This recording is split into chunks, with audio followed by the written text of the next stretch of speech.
દાદા દાદી, નાના નાની કે પછી મમ્મી પપ્પા પાસેથી વાર્તાઓ સાંભળવી એ દરેક બાળકનો અધિકાર છે અને એમને વાર્તાઓ કહેવી એ દરેક વડીલની ફરજ. પણ અફસોસ અત્યારે આ ફરજમાંથી વડીલો મુક્ત થતા જાય છે અને બાળકો પણ એમના હક માટે ટેકનોલોજીનો સહારો લે છે. એમ છતાં એક વર્ગ એવો છે કે જેને આવી વાર્તાઓ સાંભળવી ગમે છે. હેલો દોસ્તો, હું છું વૈશાલી અને આજે આપણે આવી જ એક સરસ મજાની વાર્તા સાંભળવાના છીએ. આ એ જ વાર્તાઓ છે કે જે નિર્દોષ મનોરંજન તો પૂરું પાડતી પણ સાથે સાથે સંસ્કાર ચિંતનનું કામ કરતી અને બાળકોનું બુદ્ધિ ચાતુર્ય પણ વિકસાવતી. કદાચ અત્યારે આપણે આવી વાર્તાઓ સાંભળીએ તો આપણે આપણા બાળપણમાં ખોવાઈ જઈએ અને આપણે એ જૂની યાદોને તાજી કરી શકીએ. એક ગામમાં નથુ પટેલ રહેતા.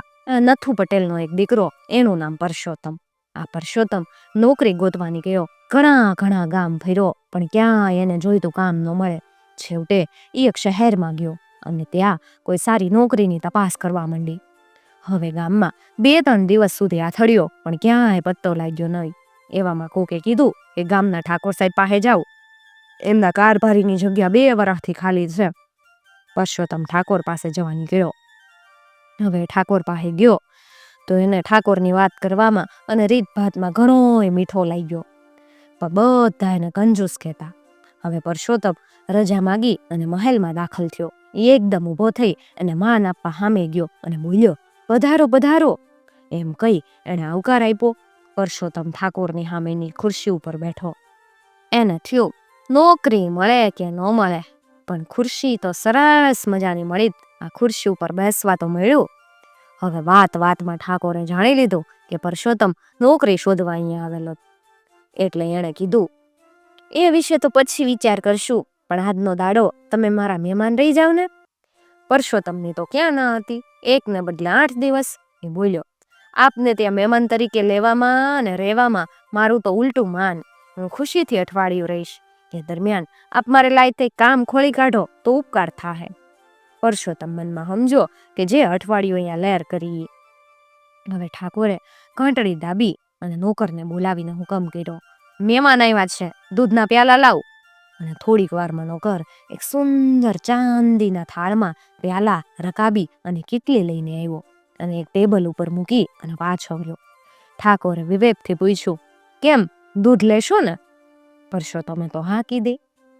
ઠાકોર કીટલી હાથમાં લઈ અને બંને પ્યાલાઓમાં દૂધ કાઢવા માંડ્યા. પણ કીટલી તો ખાલી. છતાં જાણે કીટલીમાં ખરેખર દૂધ હોય એમ કાળજીથી ઠાકોરે બંને પ્યાલામાં દૂધ રેડવાનો દેખાવ કર્યો. પછી કીટલી બાજુએ મૂકી અને બોલ્યા, લ્યો દૂધ આરોગો. પહેલા ઠાકોરે પ્યાલો ઉચક્યો અને હોઠે અડાડ્યો. જાણે દૂધ પીતા હોય એમ સિસકારા બોલાવવા માંડ્યા. પરસોત્તમે પણ પ્યાલો હોઠે અડાડી અને દૂધ પીતો હોય એવો દેખાવ કર્યો. એ બિચારો 2-3 દિવસથી ભૂખથી અધમુઓ થઈ ગયેલો તે આજે આ દૂધ પીવા માંડ્યું. દૂધ પીતા ઠાકોરે પરસોત્તમની સાથે કાંઈક વાતો કરવા માંડી. પરસોત્તમે પણ પોતાની મુસાફરીની અને ખરી ખોટી વાતો મંડી ઝીકવા. હવે જમવાનો વખત થયો ત્યાં નોકર આવ્યો અને સલામ ભરીને કે, મહેમાન હારે જમવા પધારો, થાળીઓ પીરસાઈ ગઈ. ઠાકોર તો પરસોત્તમને હાથ પગ ધોડાવી અને ભોજન ગૃહમાં લઈ ગયો. સુંદર હાંડી, તખતા અને ગુલાબજળના ફુવારા ઉડતા જોઈ અને પરસોત્તમ ખુશ થઈ ગયો. એને મનમાં થયું, હાશ, આજ તો અહીંયા ભૂખ ભાંગશે. પણ જ્યાં ભોજનની થાળીઓ ઉપરથી રૂમાલ ખસેડાયો તે પરસોત્તમનો જીવ હુકાઈ ગયો. થાળીઓમાં તો કાંઈ નહીં, ખાલી ખમ. ઠાકોરની થાળી પણ એવી જ તે ખાલી. ઠાકોરે વિવેક કર્યો, જમવાનું શરૂ કરો.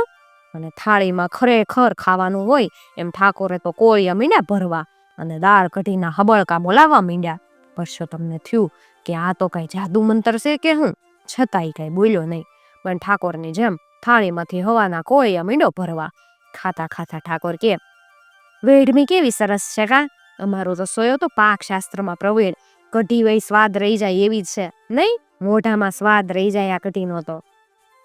પરસોત્તમે હામું કીધું, આવી કઢી મેં ક્યાં કોઈ દી ખાધી. આપણા બધામાં મને ભજીયા બહુ ભાવ્યા હો, કેવા સ્વાદિષ્ટ ભજીયા તમારા. ઠાકોર બોલ્યા, માં લેવા પૈસાય પડે જ ને, રસોયાને પગારે જરા વધારે આપવો પડે, પણ શું કરીએ, ભોજનમાં હાટું વળી જાય. બિચારો ઘણી જગ્યાએ આથડી અને છેવટે અહીંયા ઠરી ઠામ થયો. બહુ સારું બનાવે જમવાનું.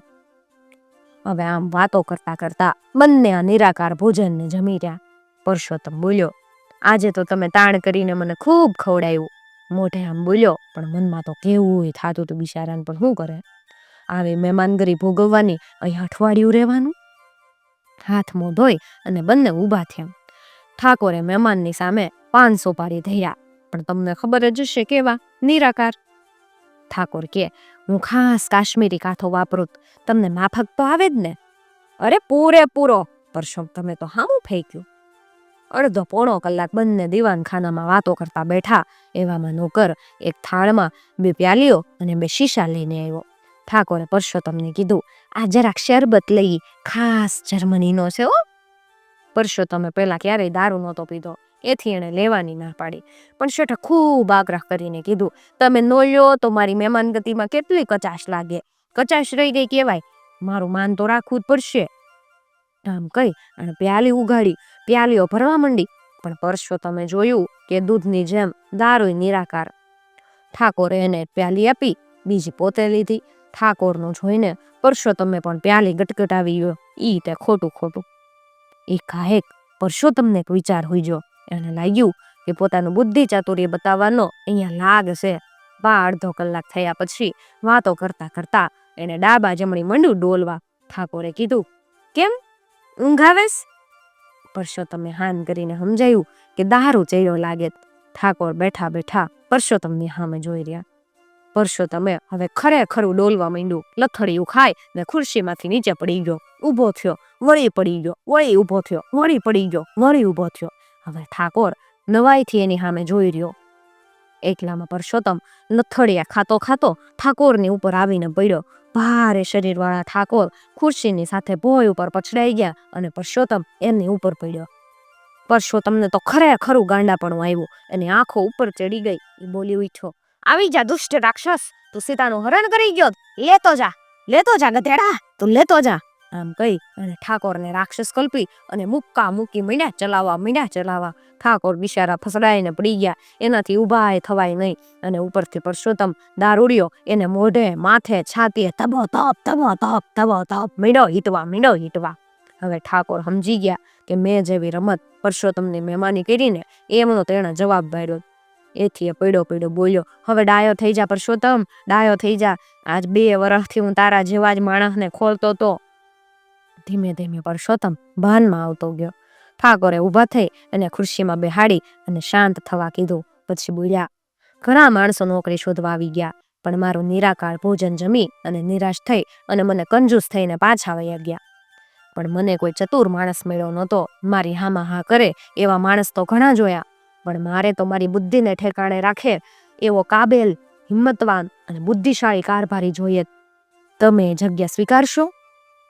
પરસોત્તમે જોયું કે છેવટે અહીંયા પોતાની બુદ્ધિશક્તિની ખરેખરી પરીક્ષા અને કદર થઈ. એટલે એણે નોકરી સ્વીકારવાની હા પાડી. અને તરત જ ઠાકોરે ભોજન ગૃહમાં પાટલા મંડાવ્યા. પણ આ વખતે ભોજન નિરાકાર નહોતું, સાચું હતું. સરસ વેડમી અને કઢી હતી. ત્યારે હવે ઠાકોર અને પરસોત્તમને નિરાંતે વેડમી જમવા દ્યો અને આપણે આપણી વાત પૂરી કરીએ. આંબે આવ્યું મોર ને વાર્તા કહેશું પોર. મિત્રો, તમને જો આવી વાતો સાંભળી ગમતી હોય તો ચેનલને જરૂરથી સબસ્ક્રાઈબ કરી અને સાથે આપેલું બેલ આઇકોન પ્રેસ કરજો, જેથી આવનાર નવા વિડીયોઝની નોટિફિકેશન સૌથી પહેલા તમને મળી શકે.